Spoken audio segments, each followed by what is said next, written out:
You can have a word with me here if you like, yeah. No.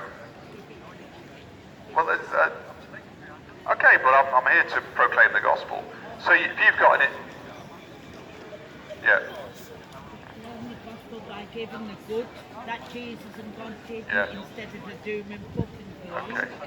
Then you might get a lot more fucking. Yeah, well we were here. Oh, we didn't hear you.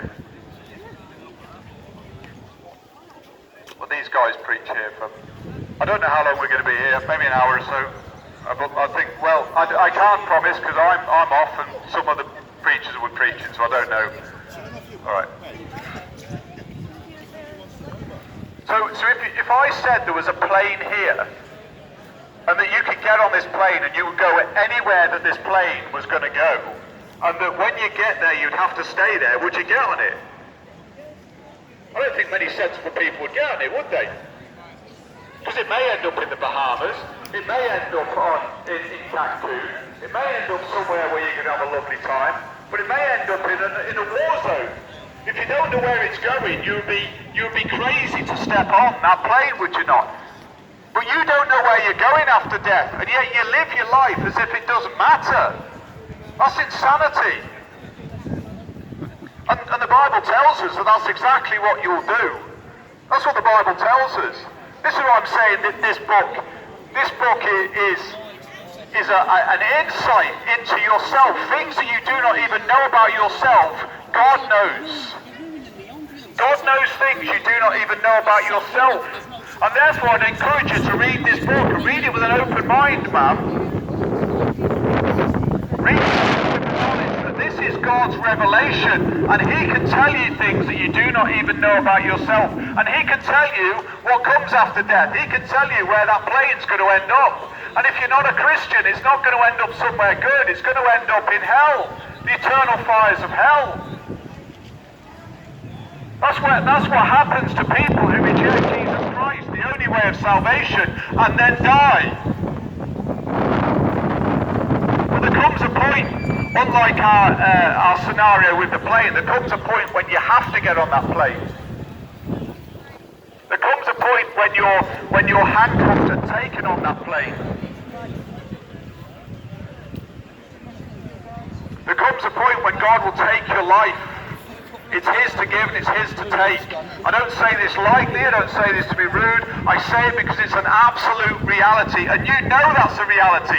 But you don't know the reality of what comes after that. But God does.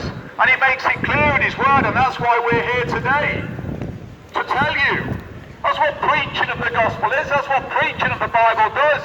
It's merely instructing you what God has said. It's not our opinion. We're not eloquent men. We're not clever men.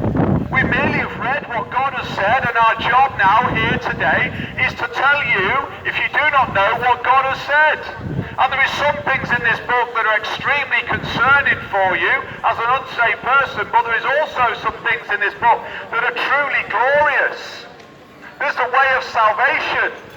This book doesn't only tell you your destination, but it tells you your only hope of escaping that destination.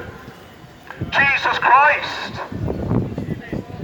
That's why it's so important, and that's why the government, who is under the control of the enemy of your souls, the devil himself is a prince of the power of the air. He is the one who is working the sons of disobedience.